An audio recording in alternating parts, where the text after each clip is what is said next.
So nice to see you. Thank you so much for joining me here at Sweat Happy Wellness in the brand new mat studio. Across the hall we have the Reformer Pilates studio. So I'll be teaching over here on Thursdays at 5 o'clock in the afternoon for a Hatha Yoga class. This class is a very gentle Hatha Yoga class. So what does that mean exactly? Well, keep watching and I'm going to take you through what a practice with me is going to look like. Your Hatha Yoga class with me will incorporate a few strategic principles in the class. I like to offer a very fully rounded class for you and your body. So one of the things that we will be focusing on prior to moving into any asana, which is the actual pose or posture, is going to be a lot of warm-up exercises. So these are very simple Pratapana practices. We're going to be focusing on things such as the wrist, gently rolling out the wrists, and always changing direction.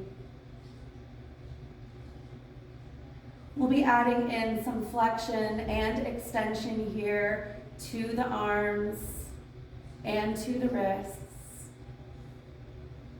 And as always, I like to guide so that you are incorporating your breath in with the actual movement that you are doing.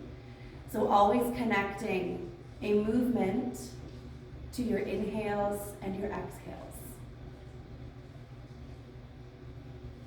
Wrist rolls. We do some neck and shoulder work as well. So simple neck work is creating a nice extension in the back of the neck by slightly tucking in your chin. This is going to be a cue you will hear a lot from me throughout your class with me. And simply dropping the chin down and just allowing gravity to kind of do its own thing here. The weight of your head is going to help to manipulate and stretch that side neck and the side of the body here. Being very mindful, of course, not to bring those shoulders up to the ears. We're really just trying to energetically bring and somewhat physically bring the ears to the shoulders. We're going to be very mindful, of course, not to create too much flexion in the neck, but we are wanting to work those cervical spine joints, of course.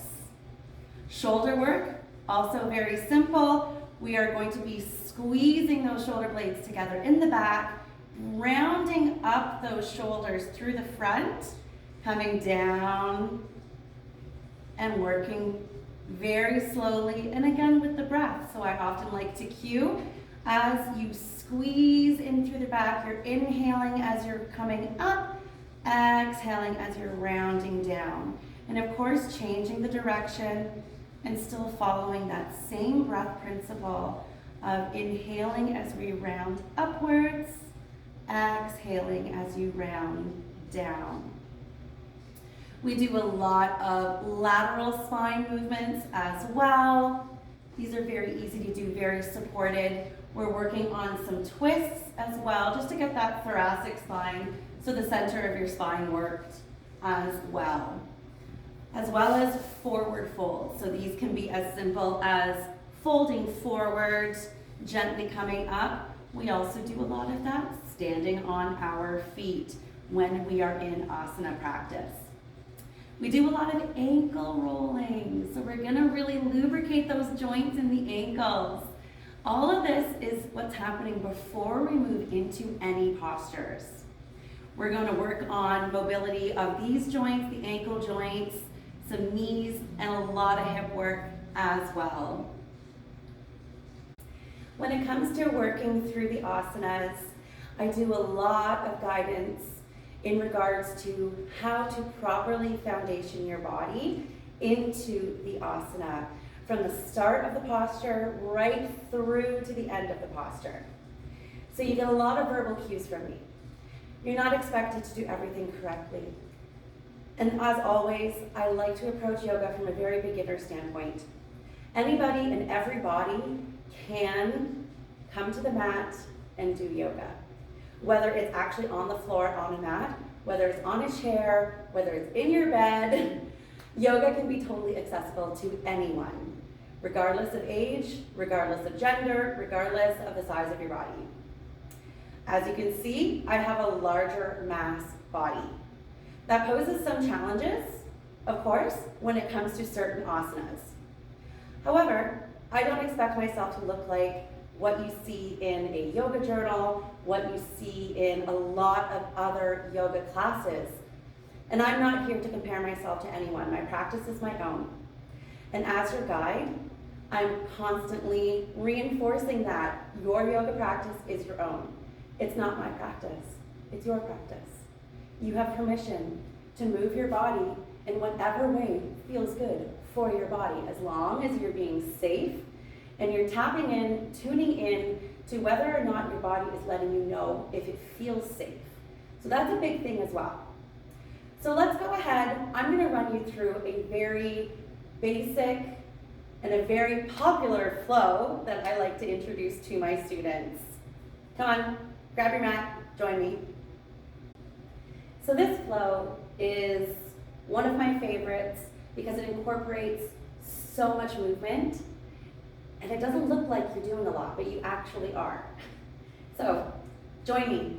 I'm going to show you, and you're going to hear what I mean by the verbal cues that I like to give. So you want to place your feet about shoulder distance apart. So go ahead, take a look at your toes.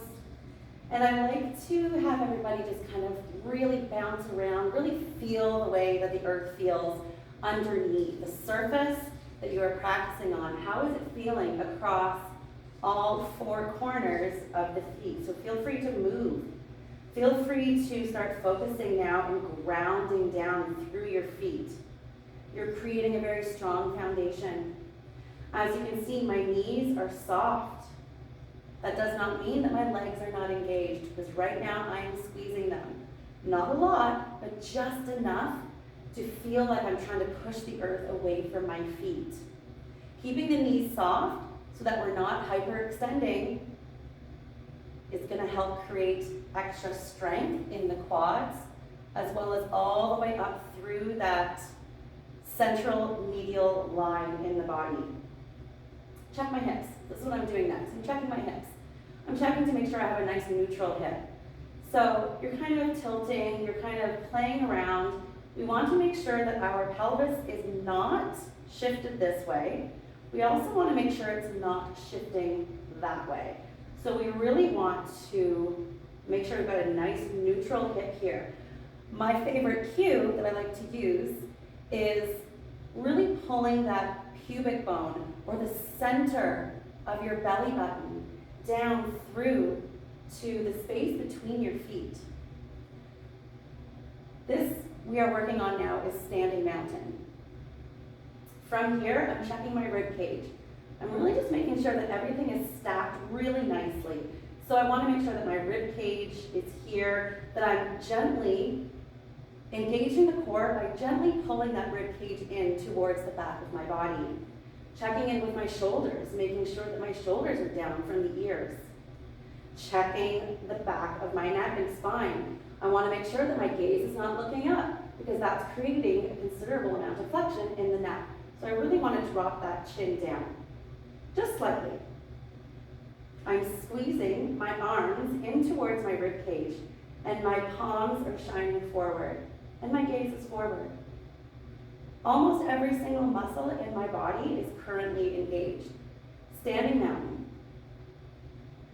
From here, inhaling to sweep the arms up. If you wish, you can add a back bend at the very top of the breath. If you are doing this, you are making sure that your bum and your thighs are squeezed in to support that lower back. As you exhale, you're going to swan dive down. And you're going to hang out here in this forward fold. If you have a larger body, you want to accommodate that larger body, by all means, walk those feet a little further apart. really allows space for the belly to come to the thighs. You're gonna release the neck. You're just gonna hang out here. You're gonna bounce around here for a little bit. You're gonna continue to breathe.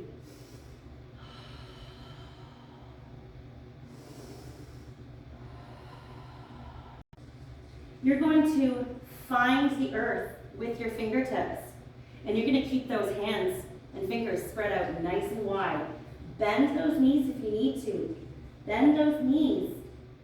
Fully support your hands here as you gently walk the body outwards. You don't need to go too far. You want to keep those knees nice and bent, and you want to lift that bum. You want to keep those heels off the ground, so keep those knees nice and bent. Your arms, elbows need to be tucked in. You need to try and squeeze your ears with your arms. And you're gently lifting up through the back of the tailbone. Coming into downward dog here. Keeping those knees nice and bent. You can always play around. You can walk the dog, as I like to call it.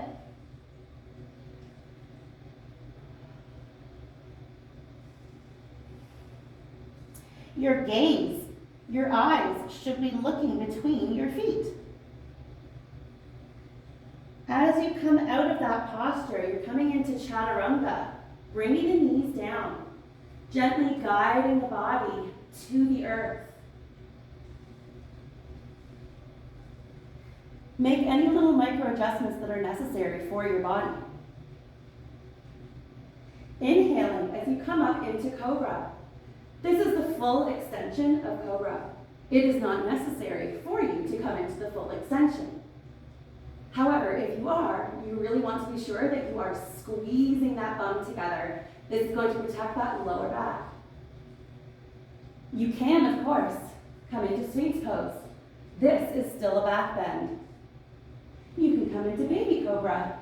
This is still a back bend, and you're still squeezing that bum together. Or the full extension. And coming down, moving into child's pose. Child's pose can look like any number of positions. One of my favorites is to bring the knees out beyond the mat, bringing your big toes together so that they touch. This is a more deeper stretch, especially in the hips, but this is also beautiful to accommodate for a much larger body as well. You don't have to come down to the floor, but if you can, that is a lovely place to be. So you're really sinking that bum back towards the heels, allowing the belly and the head to rest.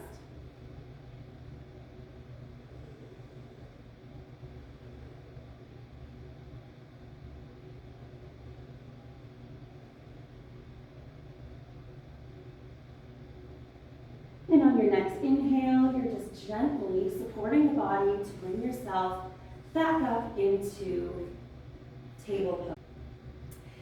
So that is a small example of how I guide and the type of postures that we are looking at in our Gentle Hatha classes. If inversions are not your thing, such as downward dog or forward fold, there's plenty of other options that are available for you. In fact, anyone who typically has any kind of dizziness or has hypertension, those postures might be very uncomfortable for you. And I'm always here to support you where you're at in your yoga practice. I'll give you an example of a downward dog where you don't have to get down on the floor. So here's an example of downward dog that you can do while standing. Again, those who have any kind of dizzy spells, if you have trouble with vertigo, or you have hypertension, having your head below your heart is not really going to be conducive to a healthy yoga practice. So I'm going to show you an alternative. And this is actually one of my favorites to do, because I actually do this at home as well. So your wall can be your best friend when it comes to yoga. I use the walls in my house for everything, as well as my kitchen counters. With this posture, I like to come up to the wall, I like to step back from the wall, and of course I do want to make sure that my feet are about shoulder distance apart. Okay? From here, I'm coming up to the wall, and I'm going to gently start hinging at the waist. I'm kind of sticking my bum out a little bit, so almost as if we were reaching that bum up towards the sky. Now we're reaching that tailbone out to the wall behind us. Keeping those knees bent, gently walking the hands down the wall. You're going to find the sweet spot for your own body. And my gaze, is looking towards my feet. I have my elbows tucked in. I just had to remember to do that. And there you have it. Downward dog against a wall. Gently unfurl, walk the feet closer to the wall. And there you have it. So there you are. I hope that helps to ease any questions that you may have had before getting the opportunity to kind of see how my classes work for you. As always, your yoga practice is your yoga practice. I am simply honored. I am proud to be your guide. And I'm really excited to see you in one of my classes soon. Please check out the Mind Body app. You can pre-register for any of my classes on Thursdays at 5 here at Sweat Happy Wellness. And of course, be sure to follow me on Instagram at Prana Wellness Studio, as well as on Facebook, Prana Wellness Studio. Thank you so much. By all means, if you have any further questions, please drop them below or feel free to send me a DM. Have a fantastic day, and I will see you on the mat soon. Bye.